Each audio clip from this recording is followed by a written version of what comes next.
اعوذ باللہ من الشیطان الرجیم بسم اللہ الرحمن الرحیم اللہم صلی علی سیدنا و مولانا محمد و علی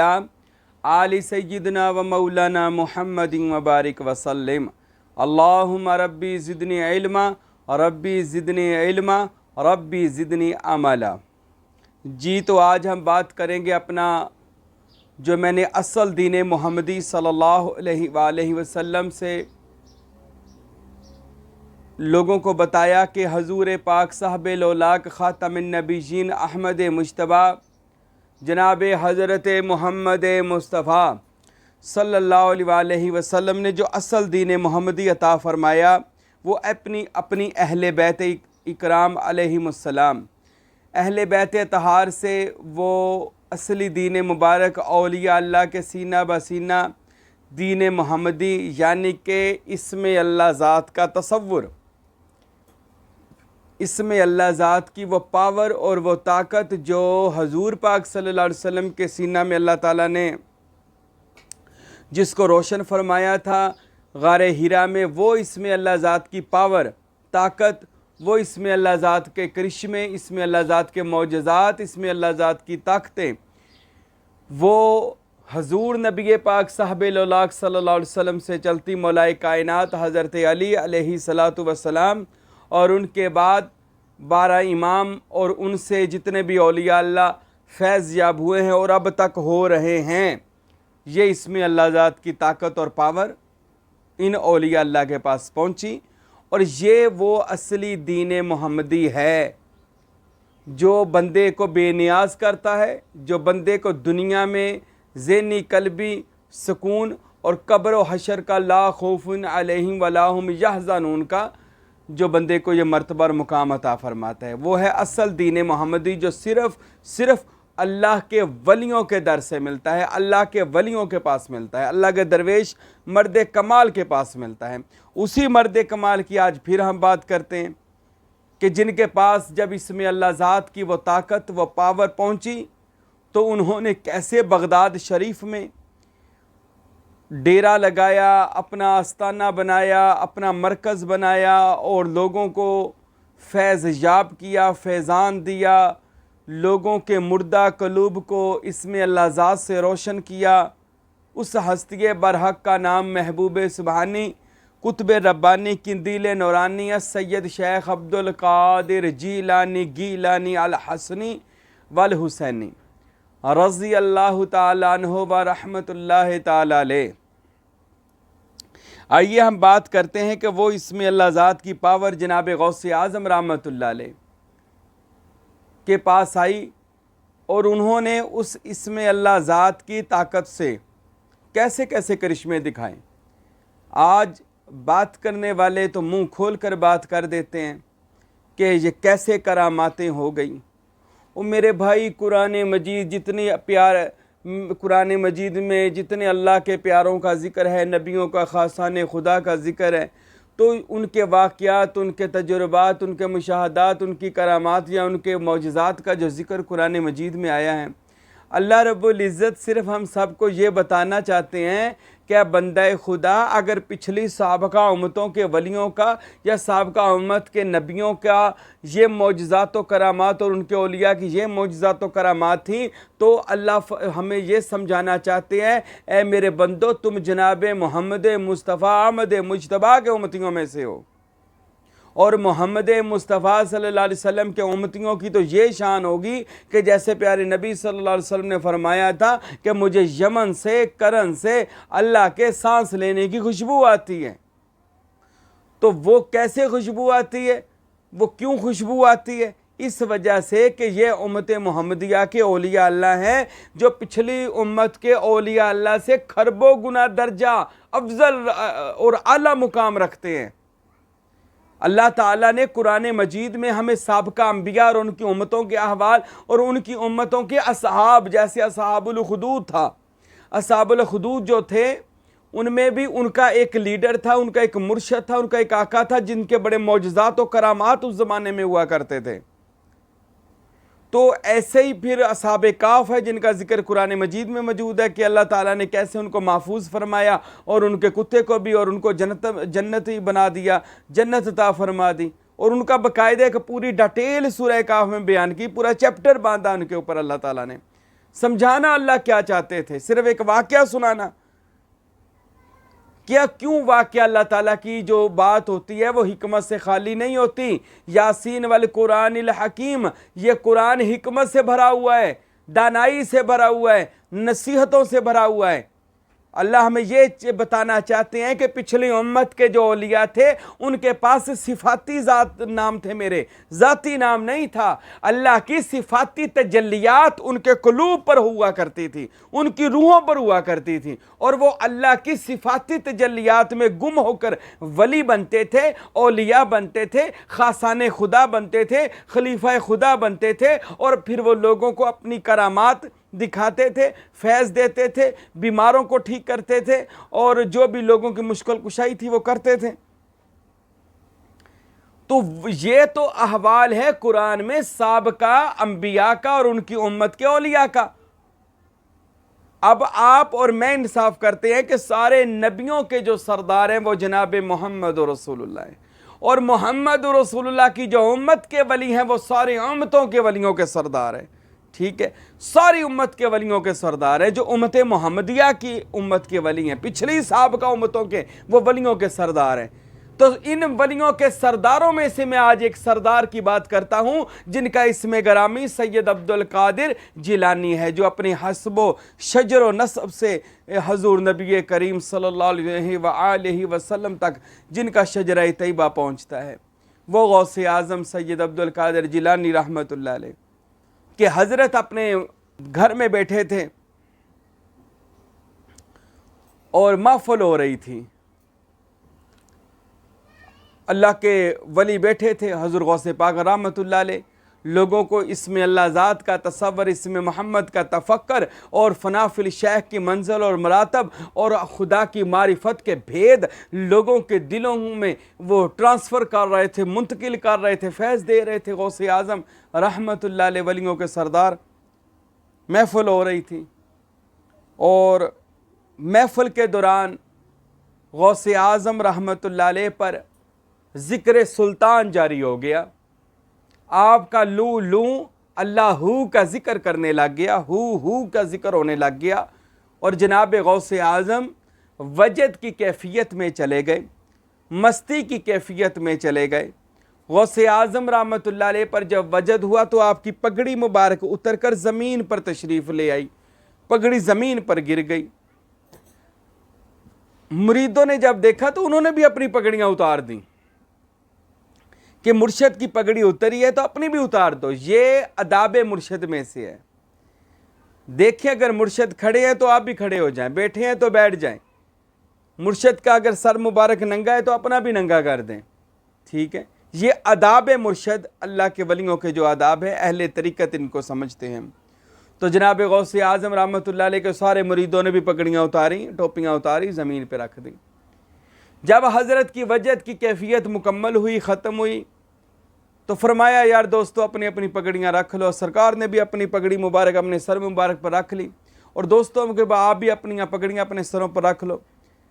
تو وہ جب سب نے اپنی اپنی پگڑی سروں پر رکھ لی تو کیا دیکھا کہ ان پگڑیوں کے درمیان ایک دوپٹہ بھی موجود تھا، عورت کی چادر موجود تھی۔ مریدین بڑے حیران ہوئے، کہنے لگے حضرت یہ عورت کی چادر یہاں سے کیسے آ گئی محفل میں؟ غوث اعظم اللہ کے اس پاک باز ولی نے ارشاد فرمایا، آپ فرماتے ہیں یہاں سے دور ایک دوسرے ملک میں ایک بی بی جو مجھ سے محبت کرتی تھی، عورت جو مجھ سے محبت کرتی ہے، میری اتباع کرتی ہے، مجھ سے عشق کرتی ہے، میرے نقش قدم پہ چلتی ہے، ہم سادات سے محبت کرتی ہے، وہ وہاں پر بیٹھ کر ہماری محفل سن رہی تھی۔ سبحان اللہ، وہ اتنے دوسرے ملک، اتنی دور بیٹھ کر غوث پاک فرماتے ہماری محفل کو سماعت کر رہی تھی۔ تو حضرت تو جب میں نے وہ اتارا تو اس نے بھی اپنا دوپٹہ محفل میں پھینک دیا، تو وہ یہاں پر آ کر گرا۔ تو حضرت اب یہ واپس کیسے جائے گا؟ تو فرمایا میرے کندھوں پہ رکھو۔ تو جب دوپٹہ کندھوں پر رکھا، کچھ دیر کے بعد دیکھا گیا دوپٹہ غائب ہو گیا۔ حضرت وہ کہاں گیا؟ فرمایا وہ آ کر لے بھی گئی۔ سبحان اللہ، وہ آئی اور آ کر لے بھی گئی۔ یہ غوث اعظم سید عبد القادر جیلانی رحمۃ اللہ علیہ کی تو شان ہے، یہ ان کے ماننے والوں کی یہ شان ہے کہ وہ دوسرے ملک میں ہوں تو اپنے مرشد کا دیدار کر رہے ہوتے ہیں، اپنے مرشد کی محفل کو سن رہے ہوتے ہیں، دیکھ رہے ہوتے ہیں۔ اور یہ تو کتابوں میں لکھا ہے۔ سیدنا اویس کرنی رضی اللہ تعالی عنہ جو تھے، جب سیدنا بلال حبشی اذان دیتے تھے تو اویس کرنی کو کرن میں حضرت بلال کی اذان کی آواز سنائی دیتی تھی۔ اللہ نے ان کو وہ کان عطا فرما دیا۔ اب کوئی بندہ یہ کہہ دے یہ وہ بی بی کو کیسے پتا چل گیا، اتنی دور سے کیسے دیکھ لیا، یہ تو عقل کو نہیں سمجھ آ سکتے۔ او میرے بھائی، عقل کو عاجز کر دینے کا نام معجزہ ہے، عقل کو مغلوب کر دینے کا نام کرامت ہے۔ اللہ کے رسول نے ارشاد فرمایا، جو بندہ قرب اللہ کا پالے، اللہ کا قرب پالے، اللہ اس کی آنکھیں بن جاتا ہے، اللہ اس کے ہاتھ بن جاتا ہے، اللہ اس کی زبان بن جاتا ہے، اللہ اس کے کان بن جاتا ہے، اللہ اس کے پاؤں بن جاتا ہے۔ یعنی آنکھ تو اس کی ہوتی ہے، اس میں پاور اللہ تعالیٰ کی ہوتی ہے، کان تو اس بندے کے ہی ہوتے ہیں، اس میں سننے کی طاقت اللہ کی ہوتی ہے، اس زبان تو اس کی اپنی ہوتی ہے، اس میں بولنے کی طاقت اللہ تعالیٰ کی ہوتی ہے۔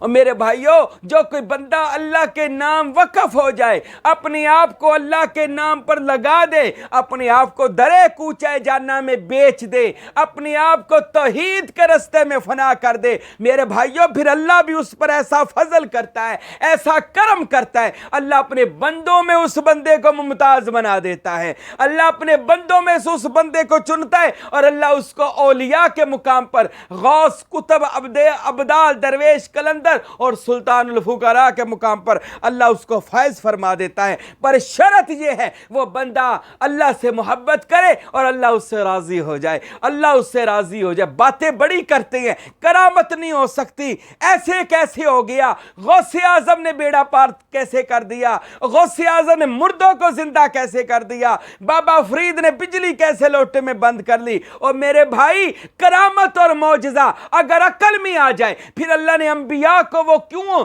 ایسی چیزیں عطا فرمائی جو عقل کو عاجز کرتی تھی؟ اس لیے اللہ اپنے بندوں کو یہ چیزیں دیتا تھا، اے میرے بندو، میں یہ حیران کن چیزیں، یہ عجوبے، یہ ایسی کرامات یا معجزات آپ کو کرشمے اس لیے دیتا ہوں، لوگ آپ کو دیکھ کر، آپ کی کرامت کو دیکھ کر میری توحید کے قائل ہو جائیں اور آپ پر ایمان لے آئیں، آپ کو ماننے لگ جائیں۔ اور میرے بھائیوں، اللہ جب کسی بندے سے راضی ہو جاتا ہے، وہ صرف نام کا راضی نہیں ہوتا۔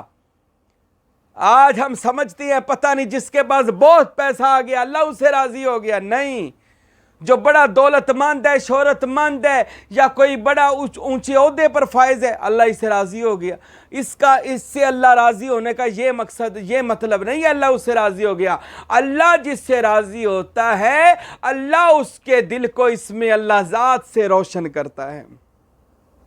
اللہ جس سے راضی ہوتا ہے، اللہ اس کو ولیوں کی محبت میں لگا دیتا ہے۔ اللہ جس سے راضی ہوتا ہے، اللہ اس بندے کو اٹھاتا ہے اور اپنے خاصان خدا میں شامل کرتا ہے۔ انی جاعل فی الارض خلیفہ، اللہ اس سے زمین پر اپنا جانشین مقرر کر دیتا ہے، اپنا نائب بنا دیتا ہے۔ اور اللہ کا نائب بے اختیار نہیں ہوتا، اللہ کا نائب جو ہوتا ہے وہ مشکل کشا بھی ہوتا ہے، وہ حاجت روا بھی ہوتا ہے، اللہ کا نائب عالم غیب بھی ہوتا ہے۔ اللہ کا نائب بس نام کا نائب لکھنے سے نائب نہیں ہوتا، اللہ کا جو نائب ہو، اللہ اسے خدا داد صلاحیت عطا فرما دیتا ہے۔ میرے بھائیو، اللہ اپنی طاقتیں اس بندے کو عطا کرتا ہے۔ میرے بندے، میں تجھ سے راضی ہو گیا، میں تجھ سے خوش ہو گیا، تو مجھ میں واصل ہو گیا، تو اپنی ہستی کو مٹا کر مجھ میں آیا اور میرا ہونا اپنے وجود پر کیا، اور انی ان اللہ کی ہر جگہ جلوہ گری کو دیکھا، ہر جگہ ان الحق کی آواز کو تو نے سنا، تیرے ذرے ذرے میں اب میرا نور سمایا ہے، اب میں تجھ سے جدا نہیں ہوں، تو مجھ سے جدا نہیں ہے۔ ایسے ہی جناب غوث اعظم سید عبد القادر جیلانی رحمت اللہ علیہ، وہ یہ بات ہمیشہ وہ بندے کریں گے۔ پھر میں آپ کو بتا دوں، جو بالکل جاہل لوگ ہیں، جن کو پتہ ہی نہیں ہے اس میں اللہ ذات کی پاور کیا ہے، اس میں اللہ ذات کی طاقت کیا ہے۔ اللہ رب العزت کی توحید تو بڑی بیان کریں گے، اللہ بہت بڑا ہے، اللہ کا فضل بہت بڑا، انہوں نے دیکھا اللہ کا فضل کا ایک قطرہ بھی نہیں لوگوں نے دیکھا۔ اگر یہ اللہ کے فضل کا ایک قطرہ بھی ان کے اوپر ہو جائے نا، اللہ اس بندے کو اپنے ولیوں میں شامل کر کے اسے دنیا سے بے نیاز بنا دے۔ میرے بھائیوں، جب اللہ کسی ولی اللہ کو پسند فرماتا ہے اور ولی اللہ جب اللہ کے رستے پر چلتا ہے، جیسے غوث اعظم ہیں، بابا فرید ہیں، داتا علی حجویری ہیں، شہباز قلندر ہیں، معین الدین چشتی اجمیری ہیں، حاجی علی ہیں، بو علی قلندر ہیں، میاں میر سرکار ہے، جو بھی اللہ کے ولی ہیں، جہاں بھی ہے، گولڑا شریف میں ہوں، شرک پور شریف میں ہوں، سلطان العارفین سلطان باہو کے اولاد پاک میں سے ہوں، میرے بادشاہ کے کلاچی شریف حضرت قبلہ کی نور محمد سروری قادری رحمت اللہ تعالی علیہ، حضور قبلہ فقیر عبدالحمید صاحب رحمت اللہ، جو بھی اللہ کے ولی ہوتے ہیں میرے بھائیوں، اللہ ان سے خوش ہو کر ان کو اس میں اللہ ذات کی طاقت عطا فرماتا ہے۔ پھر وہ طاقت ان کے ساتوں لطائف کو بیدار کرتی ہے، پھر ان جیسے لاکھوں خربوں وجود بناتی ہے، پھر ان کی طاقتوں کو اللہ تعالیٰ کثرت میں کرتا ہے، پھر اللہ تعالیٰ ان کے ذریعے سے کئی گمراہ لوگوں کو ہدایت یافتہ کرتا ہے، پھر اللہ اپنے ولیوں کے ذریعے سے لوگوں کی مشکل کشائی کرتا ہے، پھر اللہ اپنے ولیوں کے وسیلے سے لوگوں کی حاجت روائی کرتا ہے، پھر اللہ اپنے ولیوں کے وسیلے سے لوگوں کو اللہ اپنے تک واصل کرتا ہے، اللہ کے ولیوں کے وسیلے سے پھر ان کو عرفان ملتا ہے، معرفت ملتی ہے، عشق ملتا ہے۔ یہ جو ہم اولیاء اللہ کی یہ کرامات و ان کے مشاہدات کا ذکر کرتے ہیں نا، اللہ کی قسم پھر اللہ ان کو یہ چیزیں عطا فرماتا ہے جب اللہ کسی بندے سے خوش و راضی ہو جاتا ہے۔ تو غوث اعظم سید عبدالقادر جیلانی رحمۃ اللہ علیہ، یہ ان کی میں نے ایک ادنا سی مریدنی کی بات سنائی ہے کہ غوث اعظم شیخ عبدالقادر جیلانی رحمۃ اللہ علیہ کی مریدنی کا یہ مقام ہے کہ وہ دوسرے ملک میں بیٹھ کر شہر بغداد، عراق کے شہر بغداد میں حضور غوث پاک کی زیارت بھی کرتی ہے اور غوث پاک کی محفل بھی سنتی ہے۔ سبحان اللہ۔ اللہ جس بندے سے یہ ہوتے ہیں جس سے اللہ راضی ہو جائے، یہ لوگ نہیں ہوتے جو یوٹیوب پر بھونکرے ہوتے ہیں اور کہتے ہیں ایسے نہیں، ایسے ولی اللہ نے کیسے کر دیا، اسے کیسے کر دیا، اسے کیسے کر دیا۔ ان بدبختوں کو تو یہ نہیں پتا اللہ کا کرم کسے کہتے ہیں، اللہ کا فضل کسے کہتے ہیں۔ جو عاصب بن برخیہ کے لیے حضرت سلیمان نے قرآن میں فرمایا تھا، ھذا من فضل ربی، اے عاصب بن برخیہ تو پلک جھپکنے سے پہلے تخت کو لے آیا، ارے تجھ پر تو میرے رب کا فضل ہے۔ ارے جس پر فضل ہو جائے اس کے لیے دور اور نزدیک چیز ختم ہو جاتی ہے۔ ابھی فضل کا نام سنائیں یا صرف ایک ڈائلگ رکھا ہوا ہے آج ہم نے، کیا حال ہے جی اللہ کا فضل ہے، یہ اللہ کا شکر ہے۔ یہ شکر اور فضل اور کرم یہ صرف ایک کہنے کی باتیں ہو گئی ہیں۔ جن پر شکر اور فضل ہوا ہے نا، آج پاک پتن میں جا کر بابا فرید گنج شکر کو دیکھیں، کلیر میں جا کر علی احمد صابر پیا کو دیکھیں، آج دربار سلطان العارفین جا کر سلطان باہو کے روزے مبارک کو دیکھیں۔ ہزار سال ان کو ہو گئے، دنیا سے گئے ہوئے بھی ہو گئے، آج بھی ان کے مزارات سے خوشبوئیں آ رہی ہیں، آج بھی ان کے مزارات پر جھاڑو پھیریں تو پھول اکٹھے ہوتے ہیں، آج بھی ان کی تعظیم ویسی کی ویسی ہے۔ پتہ کیوں؟ اللہ ان سے راضی ہو گیا، اللہ نے ان پر فضل کر دیا ہے، اللہ نے ان پر کرم کر دیا۔ تو میرے بھائیوں، میں یہ باتیں اس لیے آپ کو بتاتا ہوں، خدا را جو اللہ کے ولی کی کرامت سنا کریں تو عقل سے نہیں سوچنا، عشق سے دیکھنا، سوچنا کہ یہ اللہ کے ولی ہیں، اور اللہ کے جو ولی ہیں ان کی جو باتیں ہیں، ان کی جو کرامات ہے وہ ذہن کو، عقل کو عاجز کر دیتی ہے۔ اللہ تعالیٰ کی بارگاہ میں دعا ہے اللہ ہمیں اولیاء کی محبت اور اولیاء کے نقش قدم پر چلنے کی توفیق عطا فرمائے، اور وہ جو دین محمدی اصل ہے، میں پھر بتا دوں، وہ اولیاء اللہ کے پاس ہے۔ وہ اولیاء اللہ کا دین محمدی ہی کرامت دکھاتا ہے اور لوگوں میں روحانیت پیدا کرتا ہے، لوگوں کے دلوں کو اس میں اللہ ذات بخشتا ہے، لوگوں کے سینوں کو اس میں محمد کا نور بخشتا ہے، لوگوں کو مجلس محمدی میں پہنچاتا ہے، لوگوں کو مشاہدہ خداوندی کرواتا ہے۔ وہ دین محمدی جس کے سینے میں ہو وہ اپنے مرید صادق کو اٹھاتا ہے، وہ ولی اللہ سے واصل کر دیتا ہے۔ میرے بھائیوں، اصل دین محمدی کے لیے کاوش کریں، کوشش کریں۔